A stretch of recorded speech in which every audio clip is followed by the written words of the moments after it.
ہم تو چاہتے یہ ہیں کہ ڈائلاگ ہو، ڈائلاگ کے یہ وزیر اعظم صاحب نے جو ابھی ان کو آفر کیا، this is not for the first time.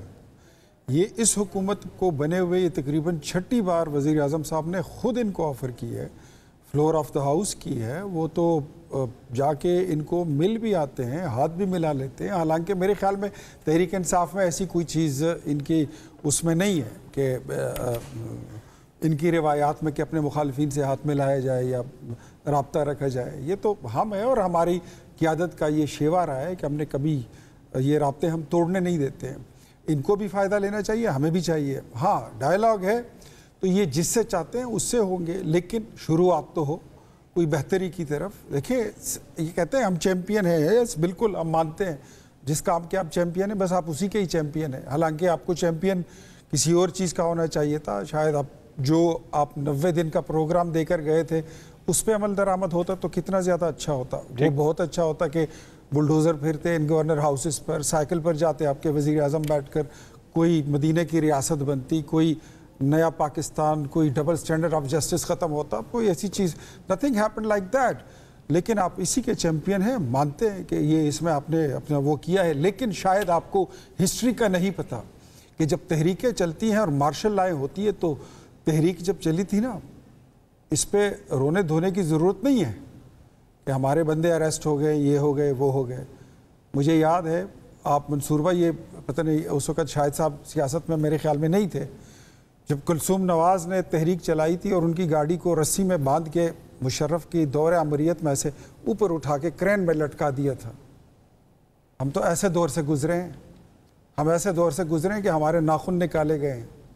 ہم نے تو ایسی اذیتیں برداشت کی ہیں.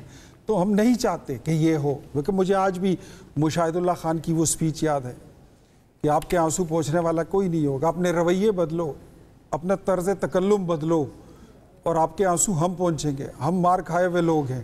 ہم تو چاہتے ہیں کہ ڈائلاگ ہو، لیکن اختیار صاحب بات سول سپریمیسی، اختیار صاحب ایک جگہ رول آف لا کی اختیار کرتے صاحب ہیں اور دوسری اختیار طرف صاحب ایک جگہ پہ آپ بات کرنی ہے تو صرف اختیار صاحب ایک جگہ پہ آپ جو ہے وہ بیگم کلثوم نواز کی اگزامپل دے رہے ہیں اور آپ پرانا ایک ذکر کر رہے ہیں، اور آپ میرے خیال میں یہ کم از کم 25 سال پرانی ایک بات ہے. آپ نہیں سمجھتے آج سے 25 سال کے بعد جب ہم 2050 پہ بیٹھے ہوں گے تو اس وقت بھی شاید اسی طرح عمران خان صاحب کی بیگم کے بارے میں جو ہے وہ مثالیں دی جا رہی ہوں گی کہ ہم نے بھی وہ وقت دیکھا تھا جب عمران خان صاحب کی بیگم کو بھی جو ہے جیل میں بند کر دیا گیا.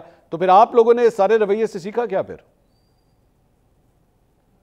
یہ جو آپ بات کر رہے ہیں اس پہ جو ڈیبیٹ بنتی ہے وہ کچھ اور ہے اور پھر کچھ اور طرف کسی اور طرف نکلے گی. لیکن میں جو بات کمپلیٹ کرنا چاہتا تھا وہ یہ تھی کہ بات تو ایک طرف آپ سول سپریمیسی کی کرتے ہیں، پارلیمنٹ کی بالادستی کی کرتے ہیں، لیکن دوسری طرف کبھی آپ نے یہ کہا ہی نہیں. آپ کہتے ہیں ہم نے بات کرنی ہے تو ہم نے اسٹیبلشمنٹ سے کرنی ہے، بات کرنی ہے تو ڈی جی آئی سے اور آرمی چیف سے کرنی ہے.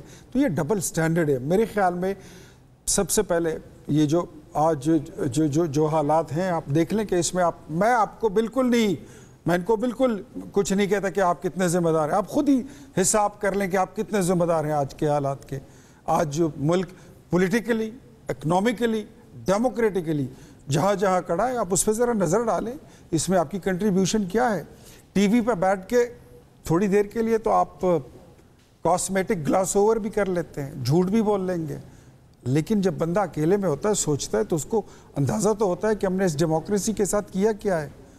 یہ آج جو ملک جن اس میں عذاب میں گرفتار ہے، جن مشکلات سے گزر رہا ہے، اس میں آپ کی کنٹریبیوشن کیا ہے؟ تو میرے خیال میں بات وہاں پہ آ جانی چاہیے کہ لمحے پہ بات کریں جس لمحے میں ہم بیٹھے ہیں. ٹھیک ہے. اب ضرورت اس بات کی ہے کہ پولیٹیکل ڈائلاگ ہو، کہیں سے شروع ہو جائے، کہیں سے بھی، چاہے وہ بیرسٹر گوہر کرتے ہیں، کوئی بھی کرے، شاہد صاحب کرے، کوئی بھی کرے، لیکن گفتگو کا آغاز ہو، جہاں ضرورت ہوگی وہاں پہ اور لوگوں کو بھی شامل کیا جا سکے.